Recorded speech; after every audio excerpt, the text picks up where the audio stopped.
Bismillahirrahmanirrahim.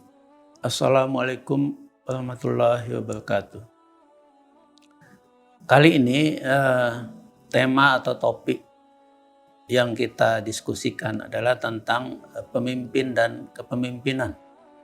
Sebab bagaimanapun ini suatu topik atau tema yang penting dalam kehidupan kolektif kita, apalagi di dalam upaya meningkatkan kualitas kehidupan kolektif kita semua sebagai bangsa Indonesia.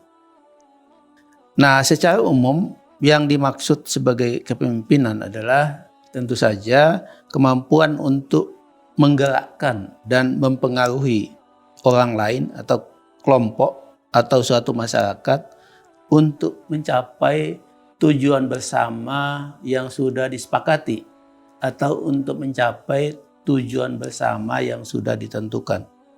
Itu bisa disebut sebagai semacam definisi umum mengenai kepemimpinan. Nah, konsep pemimpin tentu saja sangat berbeda dengan konsep penguasa. Sebab bagaimanapun di dalam konsep pemimpin itu melekat amanah, melekat tanggung jawab di dalamnya. Nah, sedangkan di dalam konsep penguasa itu belum tentu amanah dan juga belum tentu ada tanggung jawab yang melekat. Makanya penguasa itu bisa sesuka-suka hati, menindas dan lain sebagainya. Sedangkan pemimpin itu selalu melekat amanah dan atau tanggung jawab di dalamnya. Selain amanah dan tanggung jawab, di dalam konsep pemimpin juga melekat keteladanan dan juga integritas. Sebab bagaimanapun tanpa keteladanan, tanpa integritas, maka seseorang yang menjadi pemimpin sesungguhnya tidak layak disebut sebagai pemimpin. Mungkin levelnya masih sebagai penguasa. Nah, di dalam Islam ada dua konsep yang dianggap identik dengan pemimpin dan kepemimpinan ini. Yang pertama adalah konsep mengenai imam dan imamah. Nah, di dalam konsep imam itu ada dua fungsi yang melekat. Yang pertama adalah fungsi sebagai pengganti misi kenabian untuk menjaga agama. Jadi pemimpin itu memiliki fungsi kenabian untuk menjaga agama. Yang kedua tentu saja adalah fungsi untuk mengawal dunia atau mengatur dunia menjadi apa? Menjadi lebih baik, lebih adil, dan lebih maslahat bagi semuanya atau bagi kolektivitas. Itu yang pertama. Jadi yang pertama itu pemimpin itu adalah identik dengan imam. Kepemimpinan itu adalah imamah. Nah, yang kedua, pemimpin itu juga identik dengan apa yang disebut sebagai khalifah. Nah, di dalam Islam, konsep khalifah ini biasanya dipahami dalam kaitan dengan atau dalam konteks wakil. Di dalam Al-Quran disebutkan bahwa manusia adalah khalifah.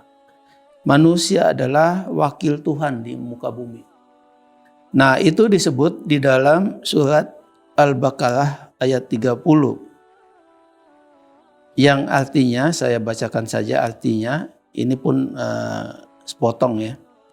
Ingatlah ketika Tuhanmu berfirman kepada para malaikat, sesungguhnya aku hendak menjadikan seorang khalifah di muka bumi. Nah, memang memang banyak penafsiran apa yang dimaksud mengenai ini.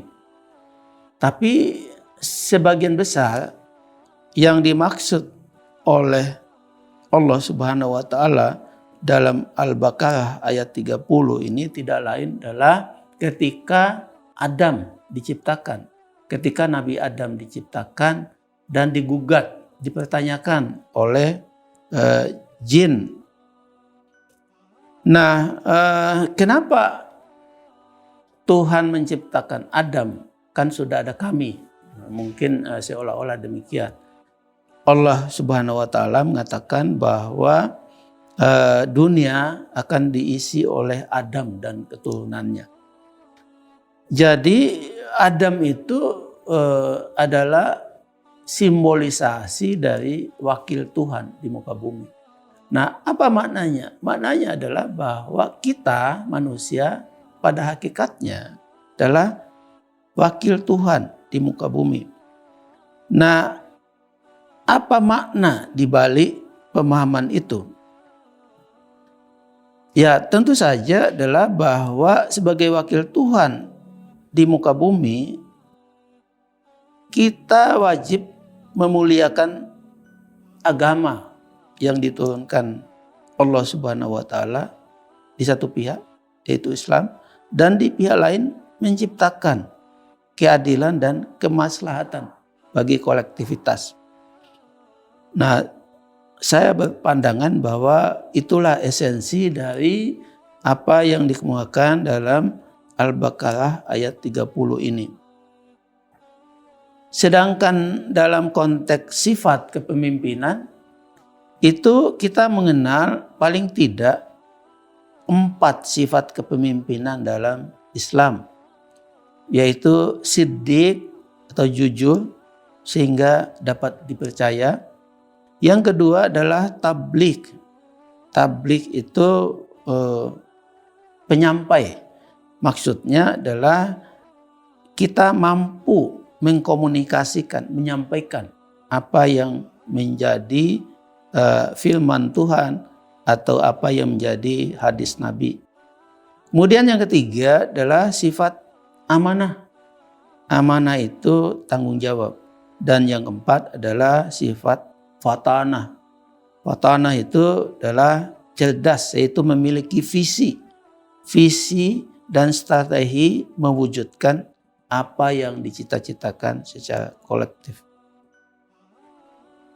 Nah, bagaimana dengan pemimpin dan kepemimpinan di Indonesia?